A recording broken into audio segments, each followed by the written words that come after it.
Magbukas ka pa ng tuna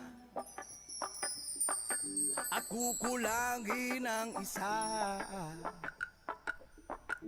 Maglabas ka pa ng baso at tatagayan ko kayo. Yes man! Pahingi naman ng yosi